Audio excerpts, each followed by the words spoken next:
And just like that, we live. All right, bro. Yo. So it's a Monday night. Good fucking looks for coming through. I appreciate you doing this. Yeah, man. My man. So I gotta say, this is gonna be a nice, fun episode for me because the inception of this whole idea was actually it started out with me wanting to talk to all my drummer friends, but I exhausted that list very quick. It's like 5 dudes. 5 local dudes. Exactly. Yeah. There's cats I wish I could talk to, but then I expanded the idea to talk to like all my just creative friends at large, and that grew. But you're actually the first like drummer that I've had the pleasure to sit down with. So Drummer. Yeah, fucking hyped about you. You're a drummer, dude. Shut up. All right. Nah, you'll come to learn very quickly that I'm not as good a drummer as you think I am. Yeah, so I've been actually listening to some of the Daly stuff to kind of get myself in this mindset and get myself in your head as a drummer, as a musician this weekend, and it has been interesting because I have not listened to a lot of that stuff in a while.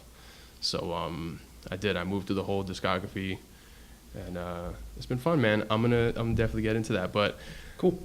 Jumping right in, this is the artist Dialect. My name is Danny Castro. Today's guest is John Rodriguez of Daly's Gone Wrong, also known as Quest DGW. Quest DGW. What's up, people? Yo, how did you get that name, Quest?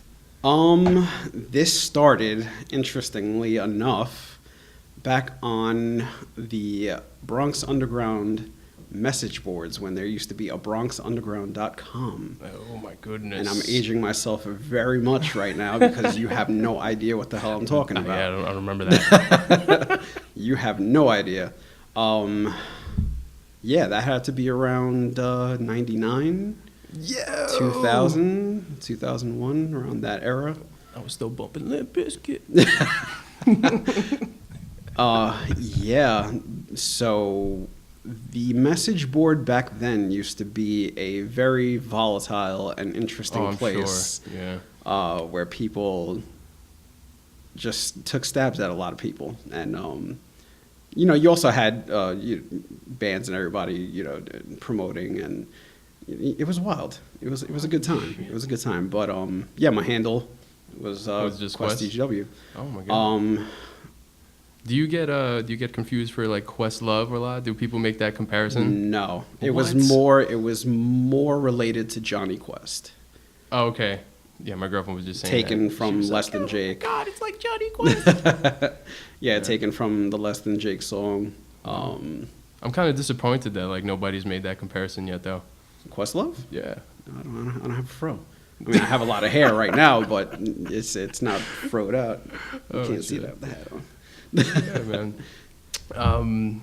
But word up, yo. So I have a lot of shit to ask you, man. I got a long list of questions here. Obviously, I want to get into the Daly stuff because I feel like you guys, in a moment's worth, were kind of like these really prolific Bronx Underground bands, and still are for sure. But obviously, it's a different time, and I want to talk about the past. I want to talk about the future. I want to talk about what's happening right now. But in order to do that, we got to start from the top. And I just want to know how you just kind of got your splash in this whole music world, and what kind of got you into drumming and kind of brought you into that world. I actually didn't even touch drums until I was 17. Oh, late bloomer. Yeah, I was a real late bloomer. I mean, I grew up, my dad was a DJ. My Nice. mom was a club head, you know what I'm saying? Like freestyle music and hip hop is what I was brought up on. That's just what it was. I didn't really start listening to rock and punk music, ska music, all that stuff until I was, say, 16. When I went to high school, I still had my friends from grade school. And those are the people that I, really rocked with more. Word up. Like high school, I didn't really come out of high school with friends. Most of my friends were from grade school. So Word. a lot of my friends from grade school started listening to rock. And from that, I got the influence. I started listening to it more. I mean, I always, that MTV generation in the 90s, Yeah, whatever. it was a great time for all that. Yeah. There was always a mixture of everything. So Definitely. it's not like I was never exposed to it. I just never followed it. Like, I never had bands that I liked, or, nothing ever really caught my ear and said, yo, I want to go get that album or check that band out, or, take more interest in it. It wasn't until my friends really, got into it and exposed me more, that I started leaning towards that. And I got into that and more electronic music, actually. Oh, shit. Yeah. It's the, like, sandstorms. No, before that. My first experiences with, like, electronic music were, I mean, a lot of people would probably find it interesting to know that one of my biggest favorite, like, musical acts is The Prodigy. Like, Yo, Prodigy's sick. Hell yeah. I mean, more of the old stuff. I mean, I still rock Prodigy all the damn time. But, I love that old electro. Oh, yeah. That old electro sound, I love that stuff. That and drum and bass, and, yeah, I love it. I love all that. That makes sense. Yeah. All right. I'm piecing it together a little bit now. All right, so you're rocking with your high school friends or your grade school friends who now are still just, your day ones, and they're kind of... They actually, yes. And what happened is my best friend from grade school, he started getting into the rock music stuff, and he started playing guitar. When he went to high school, he met friends there that were also musicians, also guitarists, and they decided to start playing together. So when they would play, I would be there. I wasn't just hanging out, taking it in. I was just hanging out and taking it in, and I eventually became interested, and the drummer at the time wanted to move to vocals, and I was like, I could play drums, I guess. And I was absolutely terrible. But we are all absolutely terrible when we start off. So definitely. Yeah, and I just I picked it up and I just started playing. Well, so where was there a kid? Like, you guys were just like renting like rehearsal studios and stuff for an hour? No, or? They used to play at my friend's house, which is on Fish in Allerton. Oh, okay. Yes. Yeah, we used to.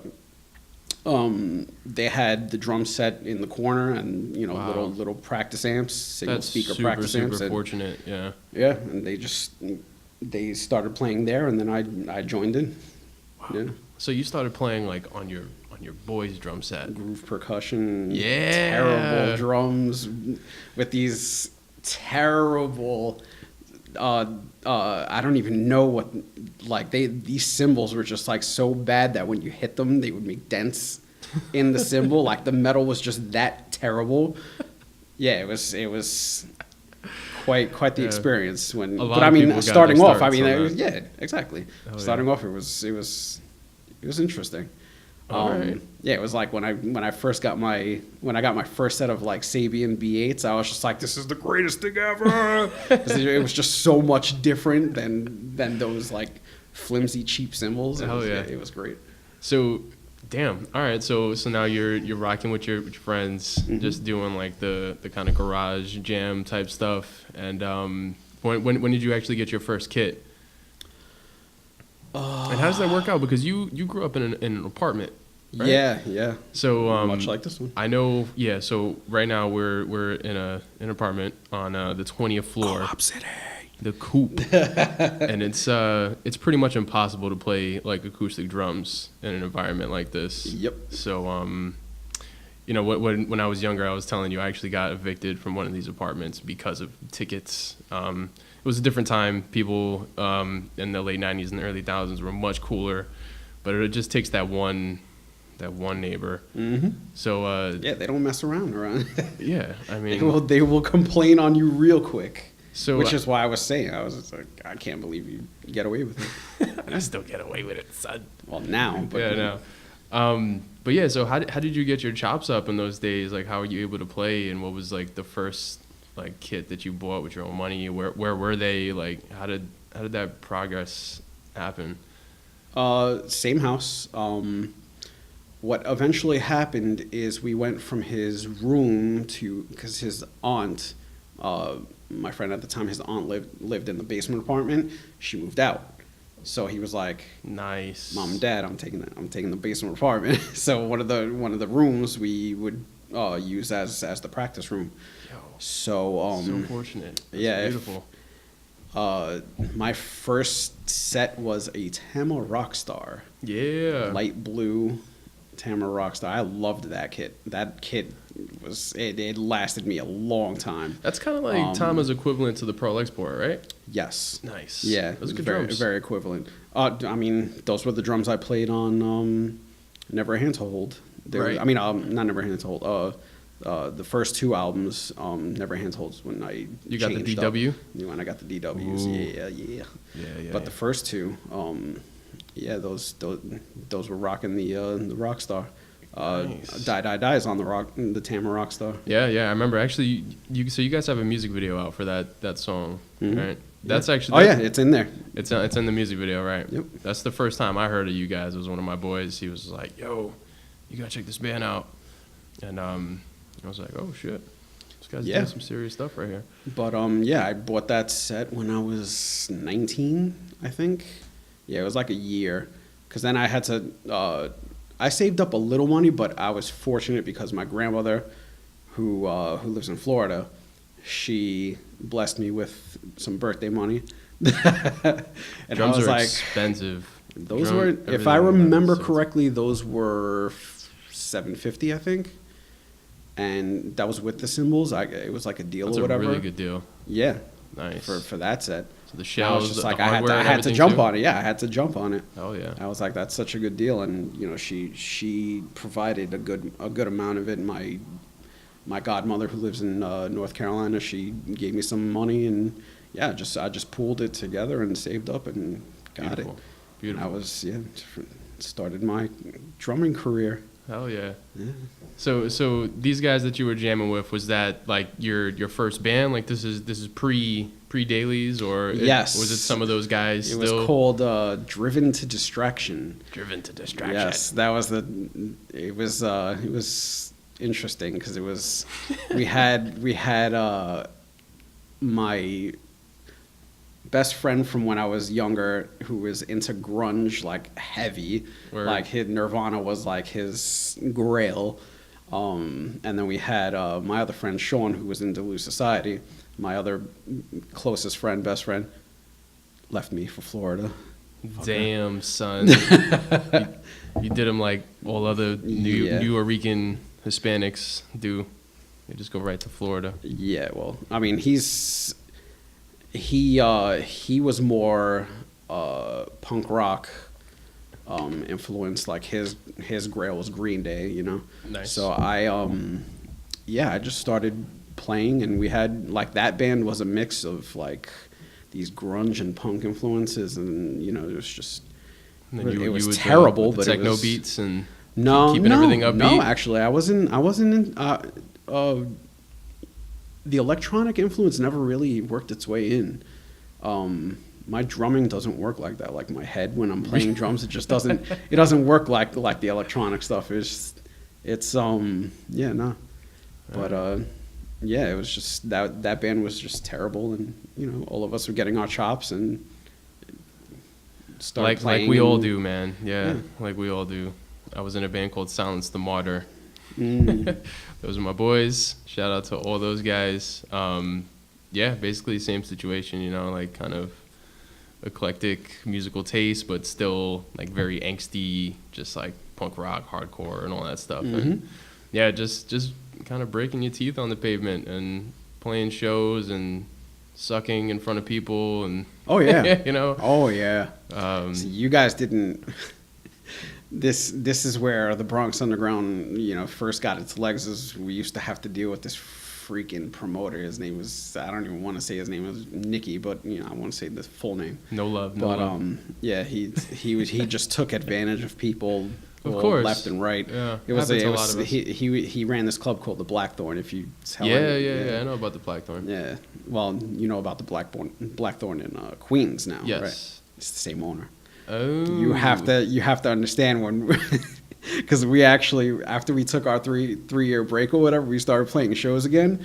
We got this offer to play a show, and they were like, actually it was Danny Laguerre. He Nice. was like, "Yo, I'm putting together a show. You guys want to play?" Of course we're gonna play. That he tells us the name of the place, and he was like, "Oh, it's called the Blackthorn 51, I think it was." It's called. Let me tell you the name of this place.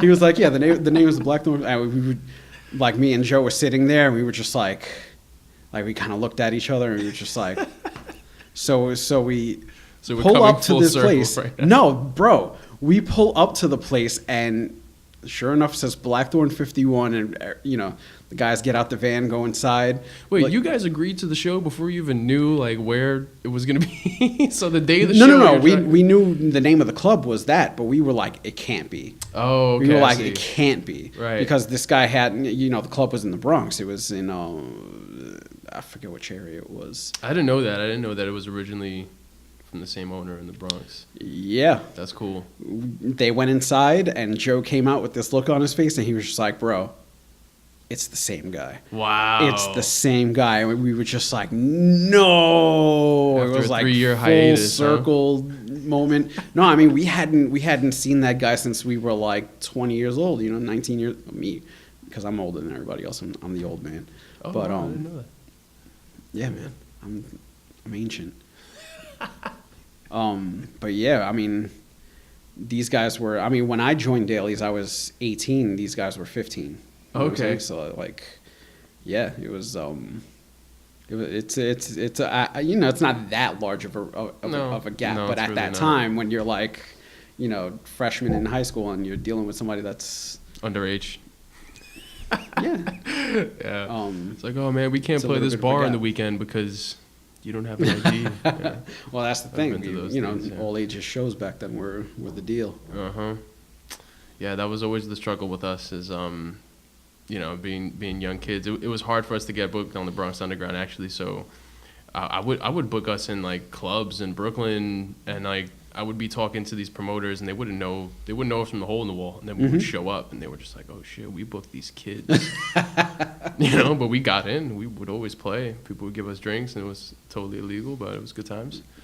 That's how it goes, man. Yeah, man. So that's awesome. That's really funny about the Blackthorn thing. But Full circle. so how'd you end up connecting with the dudes from Daly's? I know, obviously I know Ragu. That's my boy. I'm conversing with him right now, and I actually I recorded with Valencia with Anthony. Nice. Yeah, shout out to Valencia and Small Room Small Studio. Room. Yeah, that place is magical. He recorded my first metal band back in the day. I emailed him. He was a sweetheart. He let us take over his basement for Yep. like 2 weekends. And I know of Joe, and then your guitarist. I don't know his name. So Adrian. Yeah, he's a mystery. He's a mystery. He's a ghost. Okay. Yeah. There's always that guy. There's always that guy. But yeah, so how did you end up connecting with those dudes, and who was really like the rock of like the foundation of the group at the time? Well, after I was playing for a while with my friends at in Driven to Distraction, I don't know exactly why we stopped playing, but me and Sean left and formed our own like little band, it was a little ska punk band. We did that for a few months, and we were just playing local shows in the Bronx Underground with a couple of guys. Anthony, who used to sing in Duluth Society with Sean, he was playing with us in that band and whatnot. It was only like a few months that we were really playing, and then Daly's had already started playing. I'm not an original member actually. The only original member that's even left is Joe. Joe's like the brain trust. Yeah, Oh. he's the lyric guy. The foundation of it all. At that time, it was him. Matt Stella was the original drummer. He hasn't really been in any other bands or anything after that. he was in Duluth Society and Daly's Gone Wrong at the same time, so he was kind of splitting time, and I was, such friends with Duluth Society, and Sean was my best friend. That's how I knew everybody else from the scene. That's how I got to know the guys from Daly's. Right. I mean, even the original members, other than that, were Nick, who's in A Moment's Worth. Okay. He was the original bassist. Really? Yeah. He was the original wow. bassist in Daly's Gone Wrong. And Adam was the original guitarist. Okay. He didn't play in anything after Daly's. After he left Daly's is when Adrian came into the fold. That was like, I think, 2001, around that time. I'm not really clear on the timeline. It gets real fuzzy. I'm also terrible with. Dude, I'm with old, man. I told dates, you. Yeah. I can't remember what I ate for breakfast yesterday, so it's all good. I'm old. So none of the original guys from the lineup are on that first EP or that full length, right? The fourth wave. No. Well, actually, yes. Nick recorded bass. No, actually, no, because after Nick left, Andrew joined the band. He was our bassist for a while before Chris came into the fold. Got it. So Andrew recorded bass on that first album that Right we did. on. It was me, Adrian, Joe, and Andrew for that one. Awesome. Yeah. All right. Cool. So it's just kind of like a melting pot, some revolving door for a little bit. Yeah. Wait, no, I think it was Nick actually. No, I think Nick actually played on the first one. Nice. Yeah, Nick played the first one, and then it was Andrew joined after that. Yeah, And then Goo. yeah, because I remember recording with Nick. No, actually, no, he didn't. It was Andrew. He had left. No, I'm right.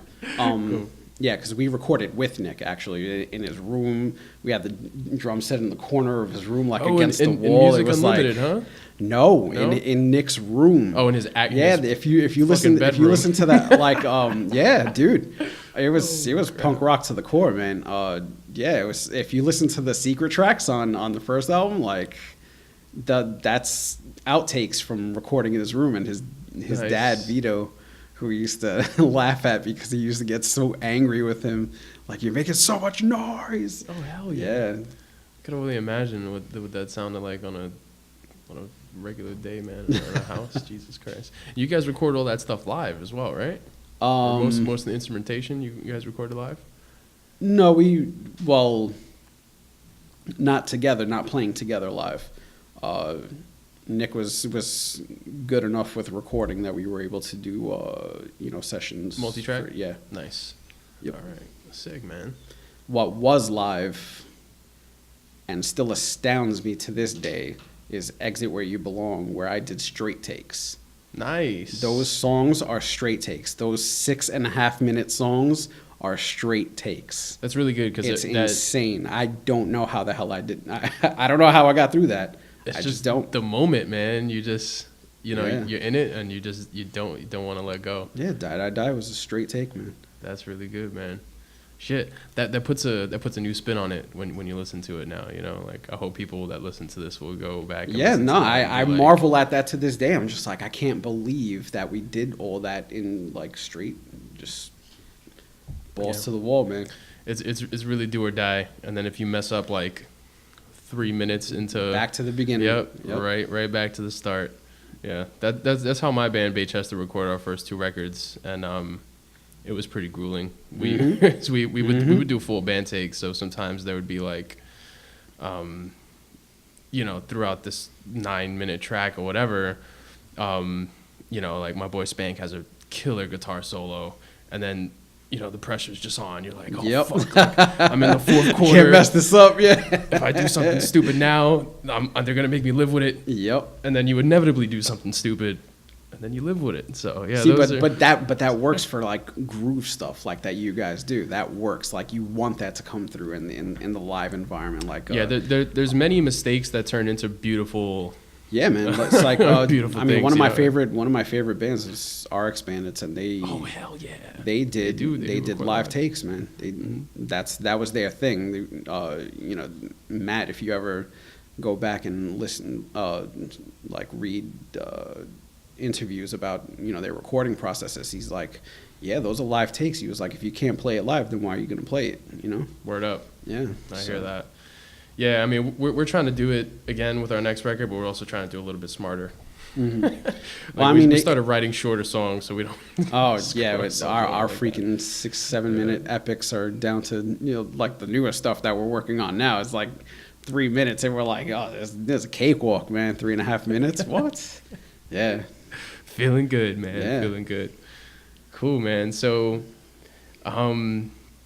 this is actually a request. Actually, my girlfriend was wondering how you guys got the name, where the name came from, like what the meaning behind it is. A lot of people actually, yeah, they're just like, where the hell?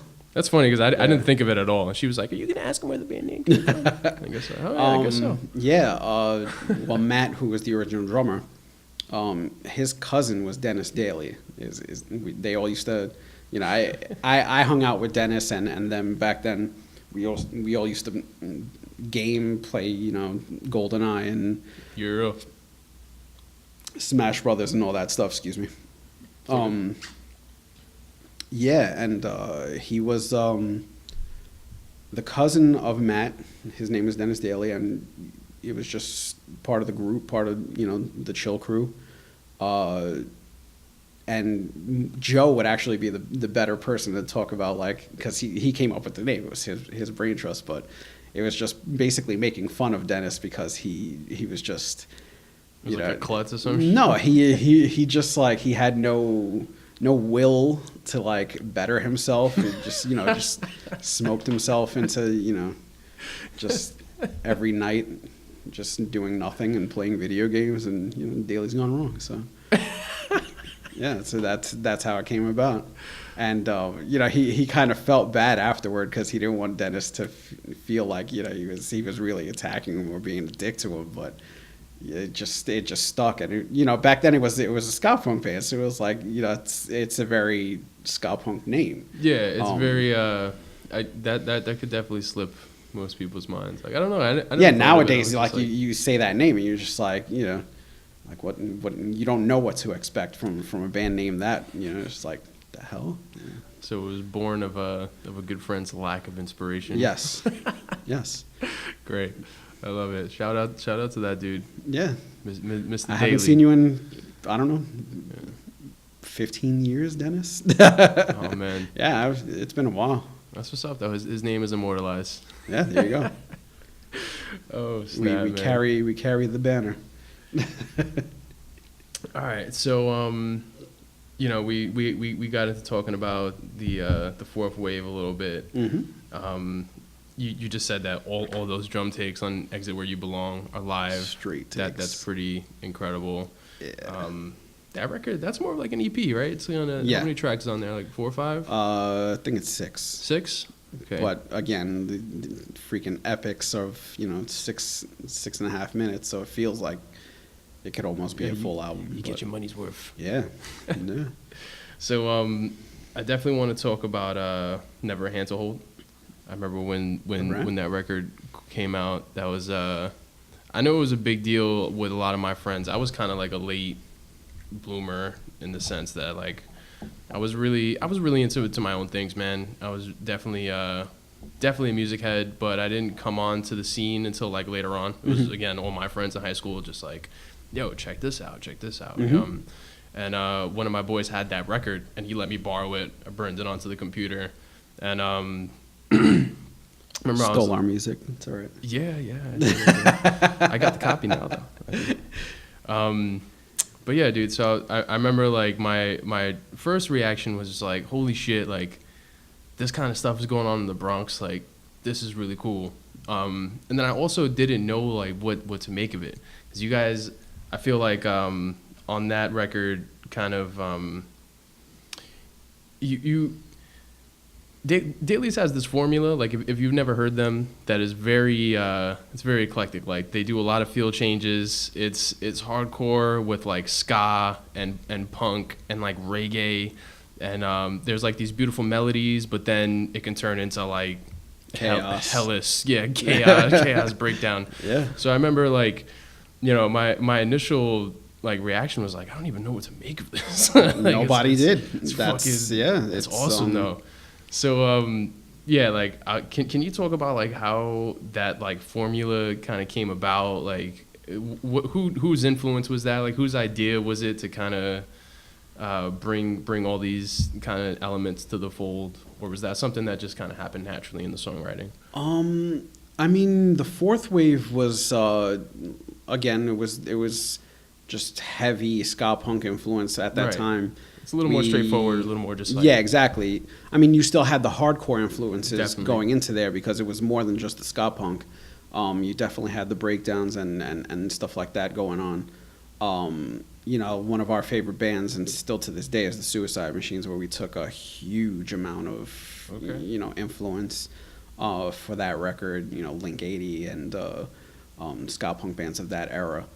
Um, After that record, it felt like we actually had to sit down at the time, and Joe was just like, "Yo, I don't think, you know, just doing the ska punk, you know, and just doing that with the hardcore and whatever is gonna bring us to the next level. You know, like we should do something more. We should add something more to this. Like want to bring something else to the fold. yeah, yeah.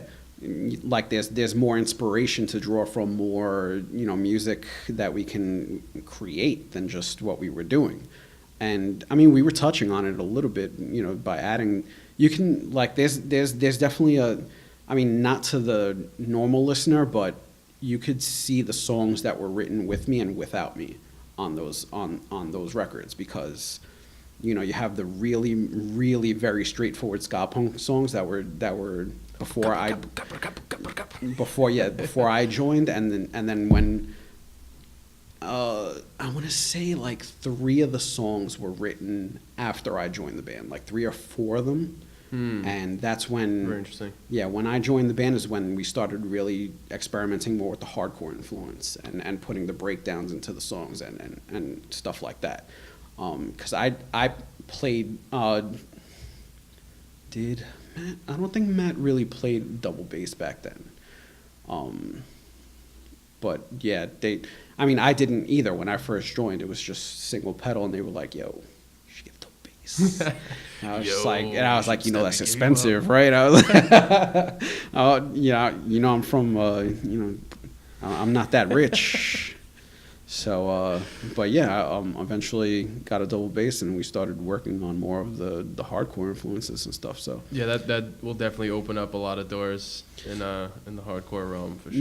yeah, but after we sat and, you know, talked about it, we were just like, yeah, I mean, you know, what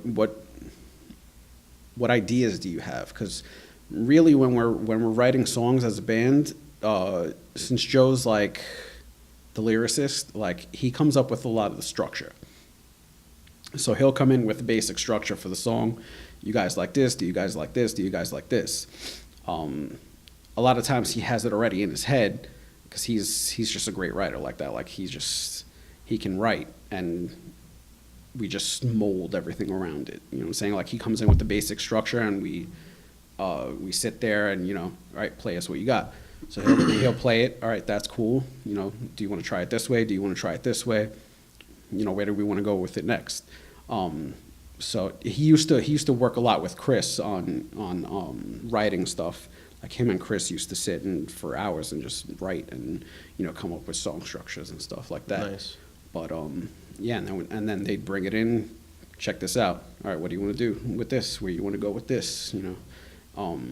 So you guys definitely take very much of like a layered approach. Oh yeah. Where Yeah. like Joe will come in with the initial kind of structure, and Mm-hmm. I get the feeling like listening to the stuff, and again, like I said, I listened to it very recently, that he's kind of like an open book. It seems like he's very like courageous with what he's willing to put out there, you know? It's funny because if you talk to him on a normal basis, he's very like closed off. it's when he puts pen to paper that, Where it you comes know, out. it comes out.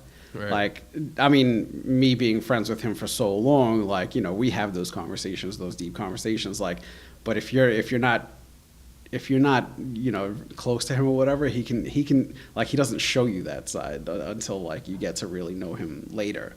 So it's like, yeah, the person writing and when you read the lyrics, you're just like, wow, he must be like deep as hell. And then you go to talk to him, he'll be like, you know, he's more of a comedian. You're like, you know, but he just doesn't show that like deep side until like, you know, you get to know him really well, and then you see where it comes from. Okay. Yeah. I think my one experience with that dude is we played a show. It's not even recent anymore. It was like 2 summers ago, and like I don't even know what it's called. It was like a laundry room. It was like an emptied out laundry room. Oh yeah. It was like that was total a fun one. Bronx. Yeah. Like I don't even know what to call it. It was like a basement slash yeah. laundry room. It was very, very echoey. But I remember Joe showed up, and I was just like standing next to him at one point. We were kind of in the back, and it was just chaos, man. Like at one point the show was like in danger of getting shut down because Fools was just getting too rowdy, which was definitely nuts. And I remember looking at him, he was just like, cool, like this is awesome. I mean, like, it is when you take it in, you just realize you're standing in a basement in the Bronx, rocking out with a bunch of, you know. But at the same time, I'm just like, dude, do you not want to play, bro? Like, like he was down. I feel like if the show would have got shut down, he would have been happy as a pig of shit. Just no, because it sucks if we like playing though. You know what I'm saying? Yeah. But I mean, it's just the fact that I mean, we've been to so many shows and played so many shows that it's nothing really surprises us much anymore. But right. it's more of the feeling, just when you have shows like that where people are just like going crazy, singing along, like they're just enjoying themselves, then you feed off that, you know what I'm saying? Like it's the greatest thing ever. I think you guys also you guys definitely experienced a lot of that. Like Daly's more so than any band I've seen locally, like you guys get a vicious response from the crowd, and then also like a very beautiful like just kind of communal vibe. I remember a couple of times like when I was seeing you guys and I was younger, like it's so awesome how like people will be like singing along one moment and like kind of in this fucking kumbaya like wave, and then everybody's like trying to spin kick each other. Yeah. Like, yeah. So it's definitely a unique experience. If you guys have not seen Daly's, that sucks for you. But you may be fortunate enough to catch them again live because you guys are still playing, you guys are still knocking. But yeah, tell me about what that's like, man. Like what some of those crazier shows were like, what the vibe is on stage when you guys are seeing all this crazy stuff go on around you.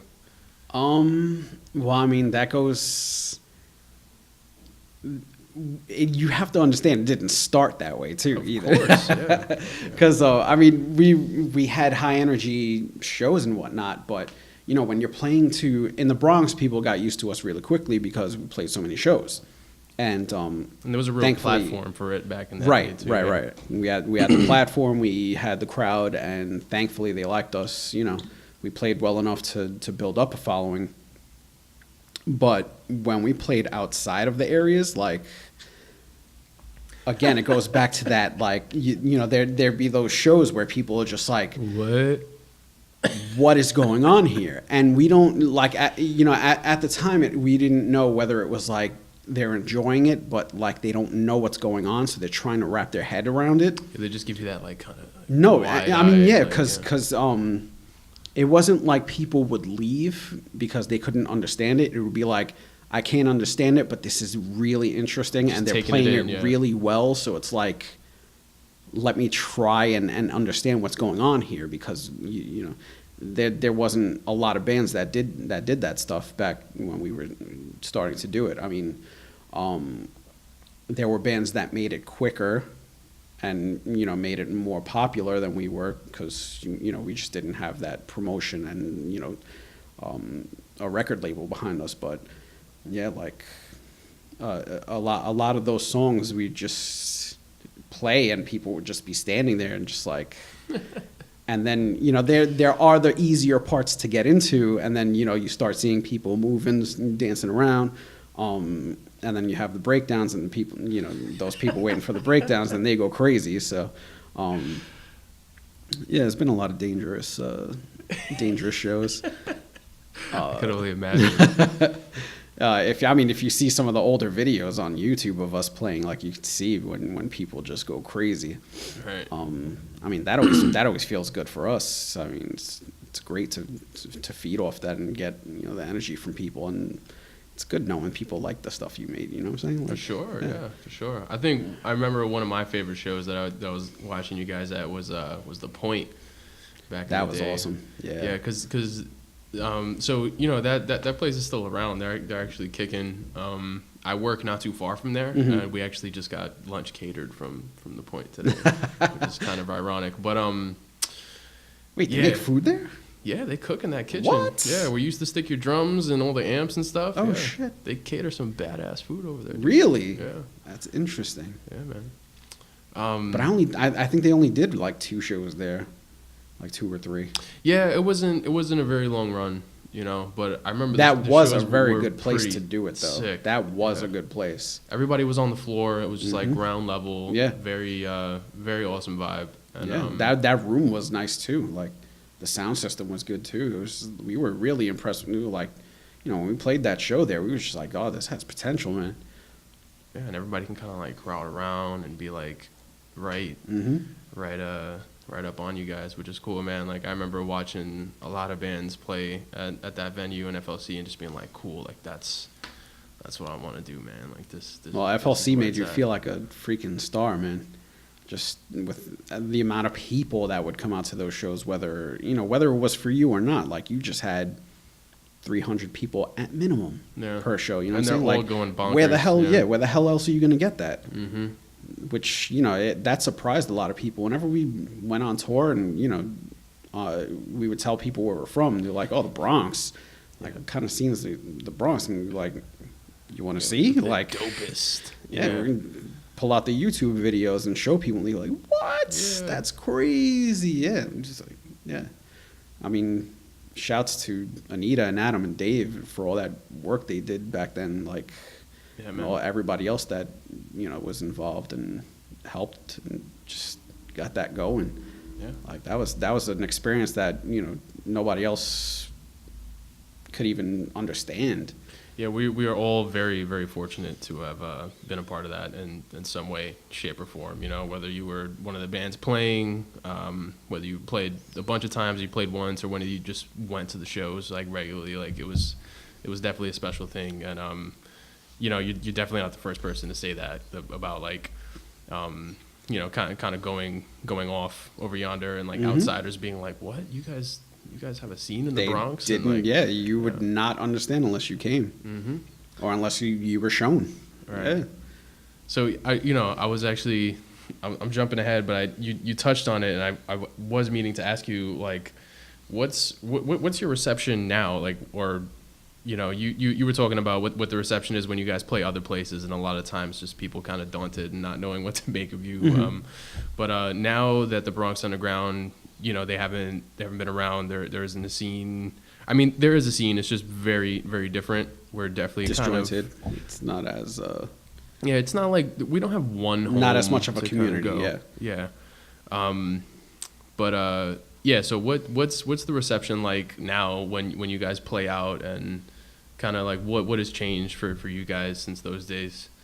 We're older. we're just old dudes now, and just it's interesting to me to think about like how do people look at us, what I'm saying, like after all this time, like if somebody hasn't heard of us before and they see us get up on stage like these older dudes just like busting out the punk rock and the hardcore, and just I like it. I always have that in the back of my mind. Like, what these feel people weird? You actually feel like think? self-conscious No, now? not really, because I'm just so used to being up there. So, but no, I mean we've played so long now that most of the people that would come out to our shows, if it's something where we're bringing a decent amount of people, then you have sing-alongs, man. You got the sing-alongs, and you got the throwdowns, and you got The throwdowns. the dancing, and yes, it's still fun as hell, which is why we're doing it. Nice. I mean, we took that break, and it just felt like, something's missing. Like, you just don't have that thing there anymore. Right on. Yeah, so I mean, shows nowadays, they're just not as. I mean, we don't play as many shows as we used to either. We used to play. I mean, dude, we used to practice 4 times a week. Right. And that's pretty. the pretty crack wild. house, the crack house. If you were there, you knew. You know. The crack house in New Rochelle, dude. It was like a punk rock movie. Like, Holy shit. things you see in movies is what happened there, and it was like I think about it now, and I'm just like, yeah, that really is how it was. It was crazy. Like, everybody used to come over there and just hang out after we would practice, and yeah, just crazy stuff all the time. Dude, But, 4 days a week is pretty bananas too. Yeah. Like, it's hard enough for me to get up one day out of the week with any of the bands that I fuck with. And Dude, we went hard. It was 4 days a week, and then we would play Friday, Saturday, Sunday shows most of the time. very, very Like, admirable. it was almost every weekend, or every other weekend at least, we would have a show. So, Right, so you guys really built it up. You know, it wasn't. oh yeah, something yeah, that, yeah. We went for it. Yeah, Nice. everything that was offered to us. Yeah, of course we went to play. Yeah. Even the Blackthorn show. Even the Blackthorn. Yeah. So I mean, that was actually a pretty good show too. Even It ended up being all right? Queens, yeah. I mean, other than he didn't remember us, thankfully, because yeah. But it ended up being a good show. So what's up with the break, man? Like, how come you guys took the break? Was it just kind of living and just settling your feet into other things in life for a little bit, or was it like a conscious decision to kind of disband for a little bit and take a breath? I don't even remember what really led to it. Yeah, I mean, there wasn't really like a catalyst or anything. It wasn't Kind of like fizzled out for a little bit. yeah, for a bit. I mean, I guess it was just just fizzling. It just getting older, man. You know, stuff job wise started happening. Like, you know, having to focus on that, having to focus on, you know, life and getting older, and you know, the band part just it took a back seat, and if it took a back seat, it didn't feel like it was worth doing. You know what I'm saying? Because you know, band life was always number one for us, so it was like, you know, it fizzled out a little bit, and we were just like, you know, are we feeling it anymore? And yeah, I guess we just stopped playing for that time. It wasn't like we had a fight or a blow up or anything, because I mean, we all still hung out even after Right. Yeah. even Sure. after we weren't playing anymore. Most of the time we were all hanging out and everything. It was just that part of it just wasn't happening at the time. So, but you know, it came back into the fold. We started missing it and decided to pick it up again. Right on. Yeah. And is this when did Anthony come into the fold? Was this like before the hiatus or like during, after? Because after we took the I mean, you know, when the hiatus happened, that's when Chris decided he wanted to go and, you know, do other projects, and he was in My Arcadia. Yeah. He joined They up. did pretty with well them. for a little while. Yeah. Yeah, they were doing their thing. Yeah, and so you know, he went that direction, and the rest of us weren't really. Adrian was playing with like another punk rock band just here and there. That guy's super low. Yeah. I didn't even know his name before this. See Adrian. Yeah, I mean, and then me and Joe, we really didn't play with anybody else. Like, we were just focusing on careers and stuff like that. Joe went back to school. You know, that was taking up a lot of his time. Yeah, that's a huge commitment. Yeah. Especially if you got like a full-time job and shit. It's amazing that any of us can do any of this and sustain a And full-time still, job. yeah. Like, it really is. It's a amazing. blessing. Yeah. So. But yeah, like I said, when Chris decided he wanted to go and do more music and with other bands and stuff, and like, you know, that's all good. Like I said, he went to My Arcadia, did his thing, and I think there was another band that you know. Now he's playing with Alex and conversing with Give it you and Alex Yeah. with Conversing in Oceans. Conversing with the oceans, Yeah. conversing. Yeah, people. The stuff that people write sometimes is hilarious. I love it. Yeah.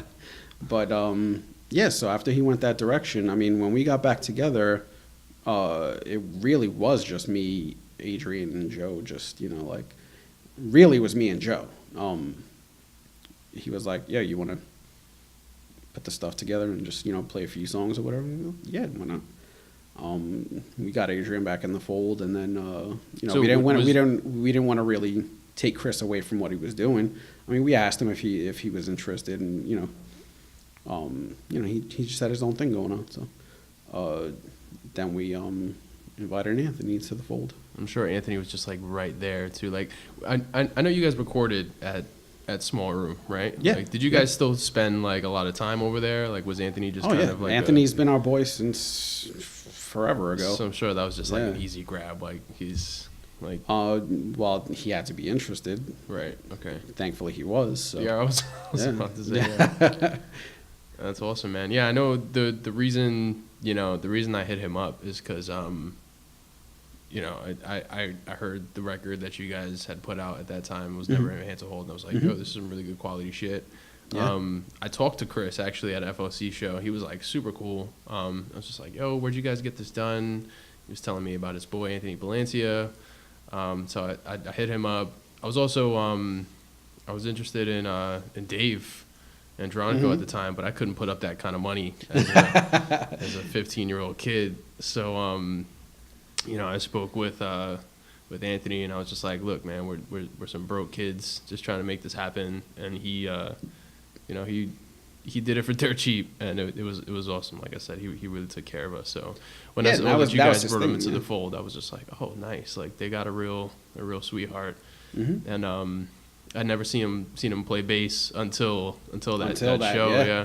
I was even surprised with how well he was able to pick it up. And so quickly, because when he played in his old band Longspur, I mean, he was the guitarist and the vocalist. I didn't even know that he played bass or could play bass as well as he did. He put it up. Yeah. That's what's up. So now you guys are at the point where you guys are recording. Well, not recording, but you guys just finished writing a new record? Just finished. Right? Literally, like, the newest song that we've done was probably completed a month ago. Very, very nice. Yeah. Awesome, man. So yeah, I bump into you sometimes in the mornings when I'm like too groggy to talk to any human being. But I know that you've been telling me every once in a while when I bump into you that you guys have been working on the record, just working on a new one, taking your time, and then that you guys you guys purposely take it real slow because you really Adult life, man. Yeah, That's what it is. I mean, like I said, it used to be that the band was number one, and now that we're older, it can't be number one anymore. It's like 1A. there's family, there's bills, there's all. But we just There's your health. we just decided that passion is still there in some aspect, and we want to get that out still. So I mean, we practice once, twice a week now. Dude, which that's is why it takes so still- long. But wow, that dude, once or twice a week is still that's fucking awesome. It's a lot of time. Well, like I said, I'm used to the 4 days a week and playing shows after that. So, so I mean that's kind of why it's taken us so long and why we're taking our time doing it.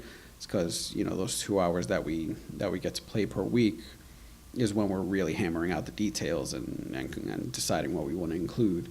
And but it's finally getting to the point where we're gonna hit up that studio. So Very nice. Are you guys gonna be recording with Anthony again, or you? Oh, okay. Yep. Awesome. that's I don't think we'll ever Do anybody else? It's just at this point that's our go-to. He recorded the last record that you guys put out, right? The Finding Your Heart Again. Because I will say, quality-wise, you can definitely hear the difference between Never Hand to Hold and Finding Your Heart Again. Like you can tell he really stepped his game up and and learned a whole lot with the production. Like all the guitars, they just sound fatter and beefier. The drums sound really great. I gotta be honest on Never Hand to Hold, like you can't even like with the way the drums sound, like it could totally be that Thomas Starr classic. But I feel like on the latest record that you guys I put know out, what you mean. Yeah, like yep. it's like, oh shit, like that's a good kit. Like Yeah. and they tuned it well, and like it sounds really good. So I'm definitely excited to hear what him and the rest of you Dude, guys are gonna he's be just pumping he's out. just Yeah. a wizard behind the keyboard, man. I mean, he doesn't do it as much anymore, but you know, he just learns and just continues learning and getting better at his craft. I remember You him know, being super patient as well. well, you have to be when you're dealing with a bunch of local bands who don't know how to really play their instruments that well. You go in there and the song's not even done. Yeah. It's like, all right, you got a better take in you. That's the catchphrase. If anybody ever, you know, has recorded with him, they know. You know, you press the button and I think you got a better take in you. Then you're like, motherfucker. And just do it again.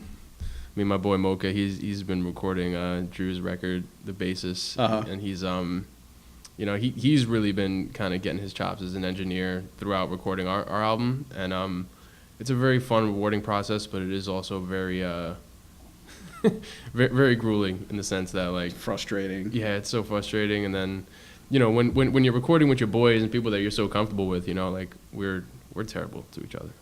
We say horrible things, and you know he'll fuck up. It's And that, I'm just yeah, like, that familiarity, but that works. That Oh, it loosens, drives loosens you. you up though. Yeah. I mean, you know, you don't feel under pressure. Like I feel like if I went into a studio with somebody I don't know, and we tried to lay down these tracks, they'd be like, you know, why is this time signature here? Like why is this, you know, why, and scrutinizing things here and there. But like when you're with a friend and somebody you're comfortable with, you know, doing that process, then you know you loosen up and you're able to perform better. To me, Right. that like that comfort factor is like important for us. Touching on that also, because you just said like, you know, you guys definitely do a lot of time signature changes and feel changes and tempo changes also, which Yes. is something that like I want to touch on in the studio. How are you guys going about those tempo changes? Like, are you guys kind of recording that live without a metronome? Or are you guys programming clicks? Like, what is it that you guys are doing when you're actually hashing those parts out? We worked on it because again, those tempo changes in Exit Where You Belong, that's not to a click. Right. That's all live. It feels like it. That's Right. why it's always intrigued me. Like how right. That are is they doing intriguing this? because Yeah. you get the feel of what, you know, what's driving the music and you know the feeling behind it. Never a Handhold is when we first laid down clicks and mapped out the tempo changes and did all that. I mean the process we do is we go into the studio, we do scratch tracks, according to usually Joe's vocals. Like because he lays the groundwork, he kind of knows where he wants the tempo to be at because it has to flow with the it needs to vocal feel lines. comfortable when he's singing it. Right, Yeah. right, exactly. So we do, you know, we go into the studio. They lay down the scratch tracks for the guitars, and I play along to see if it sounds too fast or too slow, or you know, we determine it that way. We Fucking with tempos is the most tedious. Oh, like, yeah. But besides tuning, especially when you have to do it with clicks, and you have to, you know, go But it's into so the next crucial. part with the tempo change. It's so important too. I mean, because there's nothing worse than like laying down a whole track and then like a month or two later realizing that it's just too fast. Sounds Yeah. terrible. Yeah. Which in turn will make it sound terrible. Yeah. You know. So Which is why it was important for us to like play along and figure out the tempos when we you know realized we should be playing to a metronome, and you know. shit. So you guys map out the whole click. So when you're tracking, you're playing through and the click is changing at certain parts. That's pretty dope. Yes, which is, as a drummer, you know, terrible to Yeah. do. Yeah. Yeah. You don't. I feel you for don't, you, baby. You don't want to change tempos. I mean, we've calmed down with it. You know, it used to be like we would jump sometimes, you know, 15 BPM, 20 BPM sometimes. and we've calmed it down a little more with the songwriting, like the structuring, just deciding, hey, this shouldn't be so much of a tempo change. Let's try that at the tempo of the last part, and then you play it, and then you're like, oh, okay, that actually does work. So you don't need the tempo change like you thought you did, or Forgive me, I'm not being rude. I'm actually looking for one of your songs right now. Mm-hmm. There's one in particular that Sticks out. it really stands out to me, and this makes a lot of sense now. So for anybody listening, if you want to go check this song out to see what I mean, it's one of the singles. I don't think you guys released this on a Dude, on a those record. two singles, like those are the most fun to play to me. Oh, Like, they're so good. Yeah. So this which is what is I'm which talking is about. why we incorporate them. Oh yeah, that's one of my favorite ones. It's called I love that track. Womanizers Have Hearts Too. So yeah, this track is definitely banging, and listening through to it, you can definitely tell that the tempo that you guys start off the song is not the tempo that you guys end the song on. No. But it You can tell in the because- first quarter and the second quarter, they're both very consistent, so you know it's to a metronome. So the shit always kind of blows my mind, and I'm just like, what the fuck? Like, Because the first chorus is at a completely different tempo than we play the last chorus. And when which you is feel what the last chorus, what you the, what feel the it outro noticeably is. slower, yeah. Right. Which feels good though. Like it, Right. It's actually it works it great fucks for the with your song. mind, Yeah. but you feel it, you understand it. Like that's one of my favorite things about that song. Nice. I yeah. If anybody hasn't caught on to that, it's a pretty beautiful thing, and that's kind of that's what I was touching on about that like signature kind of Daly's feel change thing where you guys are always hitting them with something different and making it interesting around Yeah, every we corner, which is we pretty sick. revisit that for a couple of the newer songs too. Very nice. Where we play one thing at one tempo earlier in the song and then bring it back at a different tempo later. Very nice. Like, yeah. I'm into that. I mean, like thankfully people are, and they don't think it's just like us messing around because we don't know what we're doing. I mean, we don't, but we have some kind of idea of what we want and what we want, Where you want it to go. sound like. Yeah. Ultimately, as long as it feels good, right? You know what I mean? As long as you're Yes. getting that feeling across and people are feeling what you guys are feeling, then Well, yeah, I mean, that was the whole theory behind it. It was like, let's stop trying to play a certain style and just play whatever the hell we feel like playing. That's what came out of the whole, let's break away from the fourth wave and just play what we want. Like, what is going to sound good? What's going to make this song better? Playing it like this or playing it like this, jazz style influence or more punk rock influence, like reggae influence or the more ska, reggae, like, yeah. Where did you get your reggae and ska chops from? RX Bandits, man. Yes, Chris Sagagas. That's one of my biggest influences when it comes Okay. to Learning some drum stuff. playing. Yeah. Yeah. If you guys have not checked out RX Bandits as Yeah. well, they're pretty dope. One of my favorite records is Mandela. I actually like Progress a little more than man. That's the one before it with Yeah. Only for the No. It's the one before that one. Oh, okay. Yeah, that's and you're talking about and the This is definitely later on in their career. Also, this record that I'm talking Mandela. about. Yeah. Well, I mean, their newest one was great. I mean, I was so impressed with that album. I mean, Is that the one with? Stargazer. Yes. Yeah. It is really good. Yeah. That was I think you're talking about and the battle begun. Yes. Yeah. That album is awesome. Hell yeah. That's actually my favorite song. Is that track, the title track for that record. So what year did those records come out though? I don't even You're saying know. that's Was that's like, where you got your. Well, I mean, I was into the Those RX Bandits island when they chops. weren't even the RX Bandits. They were the Pharmaceutical Bandits. That was like '98, I think they had Really? '99 that they made that record. Wow. Some crazy shit like that. I gotta go check that out. Yeah, The Pharmaceutical they Band. were a straight up ska band. Like, You're putting me on right now. yeah, Sick. it's actually I went back to Spotify and they actually did put that record up. Nice. On I'm their definitely gonna check it on their out. Spotify now. Like, you could tell it's just so juvenile in the songwriting structures and everything like that. But Yeah, you could definitely tell the progression between that and Progress, but That's a beautiful thing to see, man. yeah, It's that really that cool to see album that just like progression. after they released that album, I was just like, what? Like the grooves, they're just it's just so infectious, man. Yeah, and that drummer is nasty. Yes, Very tasteful. that's Very definitely slick with his chops. one of my influences there. So were you playing along to these records, or were you just kind of listening and soaking them in and kind of regurgitating those ideas onto the kit when you would sit down? Right. Yeah. Right. My downfall with drums is that I never had the time to really sit by myself at my drums and play Right. because again we played practice 4 times a week and then it was party. So every time you So got up like, to play the drums, it was like you were with the in band. the band. Yeah. So I never really got. I couldn't set up a practice kit in my apartment because I mean you have the luxury, but I wasn't that smart. It took me years, bro. And shout out to my mother, Mama Dukes, because she let me terrorize her for years. Love your mothers. With the practice pads, man. If you walked into my crib on any given day, you would just hear like.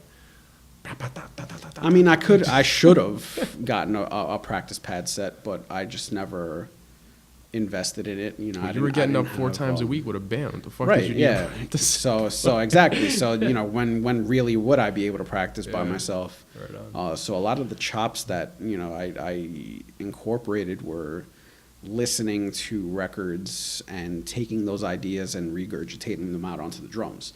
Like you can tell a lot of my fills for the earlier records were inspired by bands like RX Band. It's like in Exit Where You Belong. A lot of I was really into the drumming from Life in Your Way, hardcore band, and you can tell a lot of the influence in that. Hope's Fall, it's one of my favorite bands ever. Misery Signal, stuff like that. Like The drummer from Misery Signals is Brendan, ridiculous. Yeah. It's one of my biggest influences as well. I can see that. So okay, cool. So it for you, it kind of came from it makes perfect sense. I mean, it's a mixture of like these hardcore bands with like these crazy ska guys that were just really hamming it up. And any reggae that came into that, or is there Not specifically drummers from reggae, but just that feel. right? Yeah. Yeah, man. It's so cool to hear that incorporated into like a rock song, you know? Yeah. It wasn't something that that you got very often, or still to this day. I don't know. You guys have a very unique kind of flavor with it, and really still hard pressed to find anything quite like it. I mean, bands like RX Bandits, they get very close, but then again, they don't have those like throwdowns like you were saying, Right, yeah. with the growls and.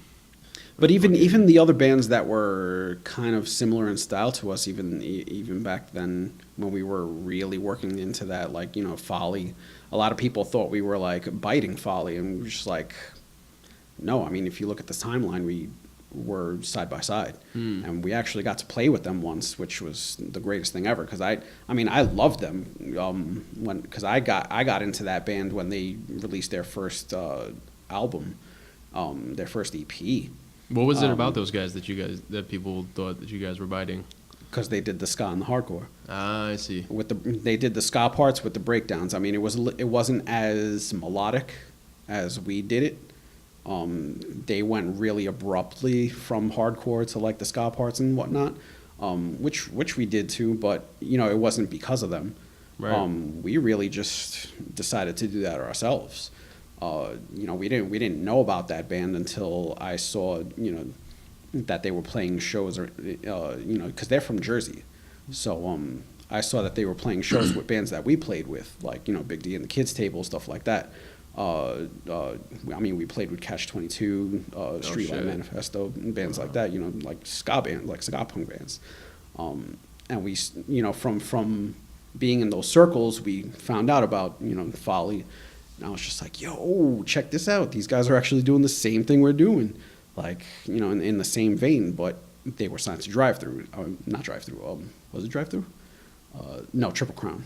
they signed to, you know, the label and getting their name out there, and they were, you know, they had that promotion, so people saw that and they were like, oh, this so band Daly just biting, son. yeah, that's where you got it from. Like, no. I mean, it wasn't. You're just around the same scene. Yeah. Yeah.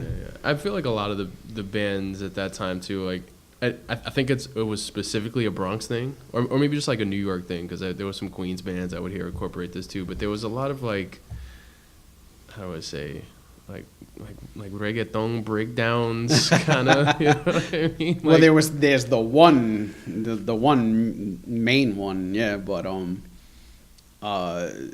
mean, there was a lot of bands that. freaking on that. I think you guys definitely took it to another level, but there was a lot of bands freaking on that groove. Where I remember, like, specifically, like when I was writing music with my guys, we were like specifically trying to stay away from that shit, so we didn't get that, like, yo, you guys are just playing off dailies or some shit. Yeah, but I mean, you know, you're playing this, you know, up tempo dancey rock tune, and all of a sudden it's just like, yo, so is that good. a reggaeton breakdown? What the hell? Exactly. Like, yeah, but how cool is that? You know what I'm saying? Like, you make it work. I feel like that's such a New York thing, though. Like, I don't know. That specifically, like the I style. don't know if I've heard any other bands from anywhere else doing that type of shit. Yeah. Honestly, no. I mean, Maybe haven't. there is, you know. Maybe There I'm probably shitting are. on you I guys, just haven't. So. Yeah. That was the first time I was just like, you know, and it wasn't like we wrote the part to say, yo, we're gonna make this a reggaeton breakdown, but when it fleshed out into the idea, we were all like, yo, this is a reggaeton breakdown. I was like, what? This is actually really cool, and you know, we were like, is that gonna work? Like, and it totally works. But we made it work. Yeah. It gets people hyped. It's great, man. Yeah, I was riding my bike, actually. I was running to Marin's yesterday, and I was like, damn, son. The dude just broke it down. Cool, man. So jumping back into the new record, are you willing to talk a little bit about what that stuff is sounding like right now, like what the vibe of it is going to be? Yeah, you don't have to give away too much for the people, but I mean, anytime I talk to somebody about it, the cool thing about this one is, I mean, the last record was very much more indie dance feel. This one, a lot of people might be happy to hear, is going back more into the punk rock roots, more of the up tempo, the more up tempo ska punk stuff that that a lot of people get to move around to.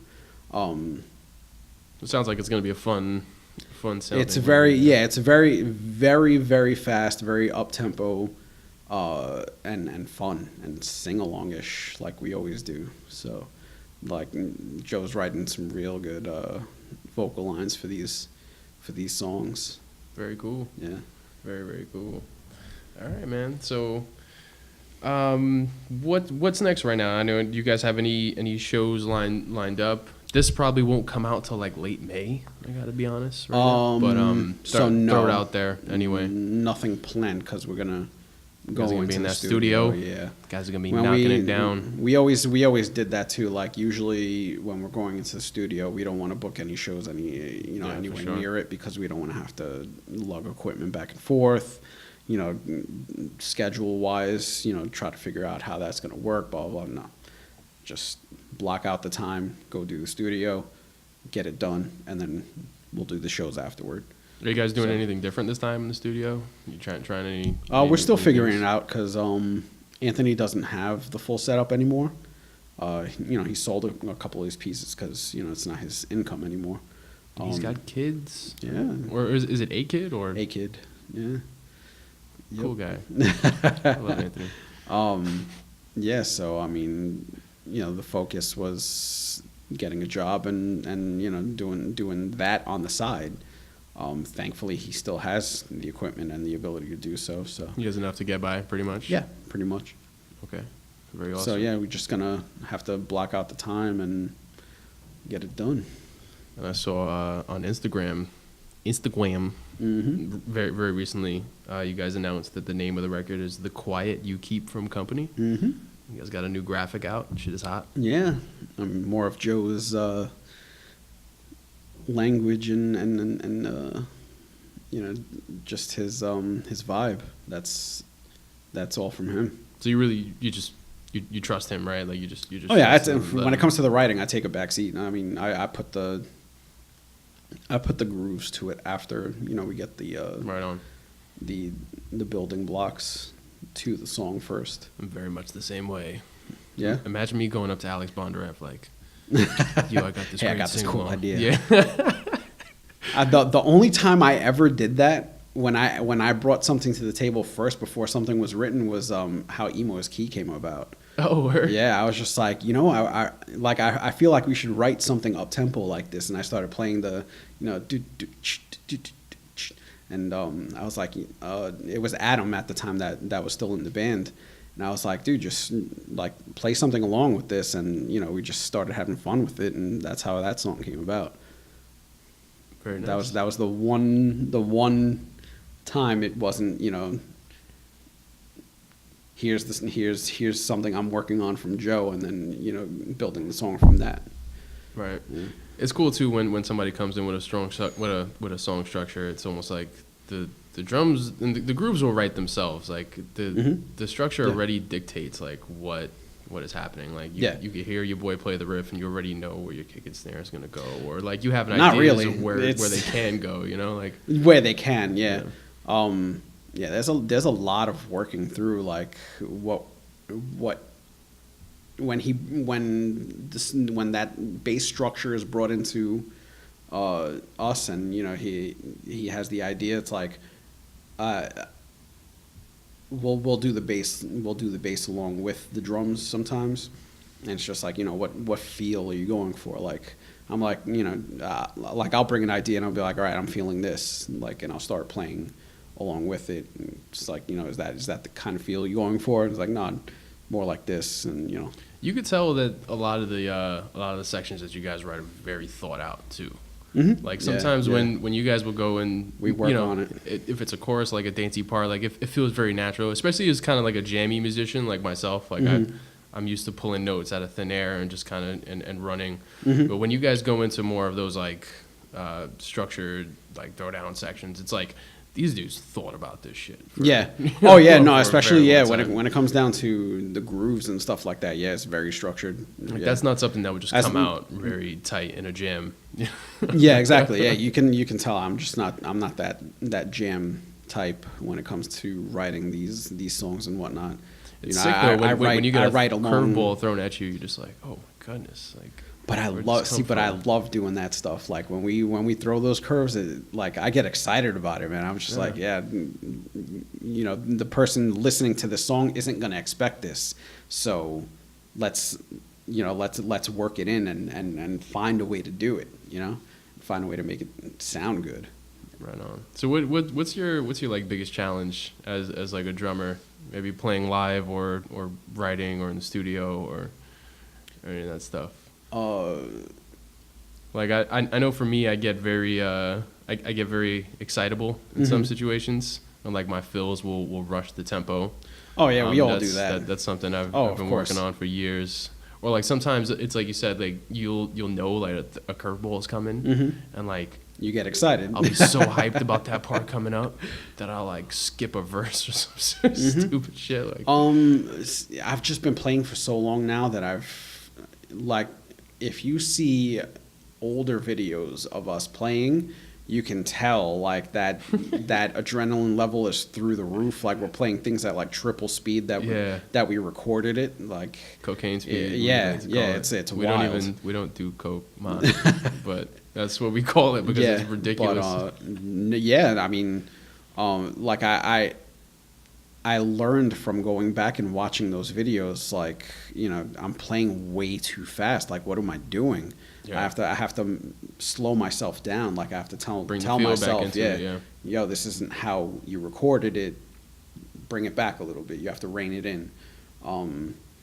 Just from the years of playing, I just had to remind myself when you're up there, like the adrenaline's going and you're going to really feel, you know, when you really get into a part, then you're not paying so much attention to the tempo, but you have to kind of keep it in mind because you got to breathe too. You know, one thing where did I learn this from? It was, fuck man, I watched like so much YouTube of just like great drummers and shit. I can't remember the dude I got this from too, but it was one of these guys that I love. You know, they were just saying like, focus on your breathing. Like a lot of guys, like what they do when they end up rushing fills is like they'll do one of those like fast like coast to coast fills across the kit, but they're holding their breath the whole time. They're just like, Oh yeah. you know, Yep. So like he was saying, you know, like keep your back straight, keep like steady breath, and you know, but when you have all that energy around you and it's just wilding, like your real personality comes out, and then you really just.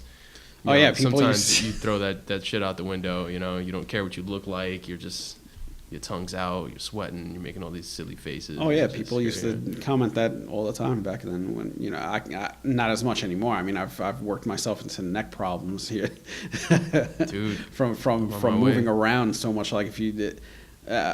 People used to make fun of me like back in the day when we were playing like all the damn time. We'd be like, "Yo, you look like a bobblehead. Like you look like a bobblehead playing drums. Like it's crazy." It's because you're a big dude too. So like when you're sitting on the kit, like I feel like you tower above the guys. Like you might be. I do play high up on the drum set too. So yeah, that makes it even more apparent. And you got a lead foot. You have a fucking lead foot. At that show recently that we played together, there was no mics on the drums, nothing like that, and I was all the way in the back room, and I felt your kick drum in my chest, and I was like, this dude is beating the hell out of that kick drum. And it doesn't even feel like that to me, but it's because you know, I don't know my size sometimes, and it's just like like I'm not specifically hitting it hard like that because I want to. It's just that's how my foot is landing. It's your body. Yeah, that's the beauty of drummers too. That you know, I call like the way people set up their drum kits is kind of like going to IKEA and like setting up your living room, your furniture. Like it all is really subject to your body, like your anatomy. I feel like drums is a very special instrument where like more so than like guitar or you know like a sax or something like that. Where, like, you know this is really subject to your anatomy, you know, like how high you play, how high you sit, the angles of everything. And it's like, it's so cool watching other drummers sometimes. And I'm just like looking at their setup, like I would never be able to play that shit. But, like, it works so well for them. And people don't realize that either. It's like, you know, people think you could just get up on any drum set and start playing and just, you know, go at it. But it's not that easy, guys. There are guys that could, but I hate them. Yeah, I mean, like you said, you have to take your lankiness. You know, me and you, we got these long ass limbs, and you have to take that into account. Like the way you set up is even tight to me. Like I do everything super close. Yeah, you're so really I can close. just smack things with my wrist. You know? I mean, I'm still pretty close. You know, in terms of how I've seen other drummers set up.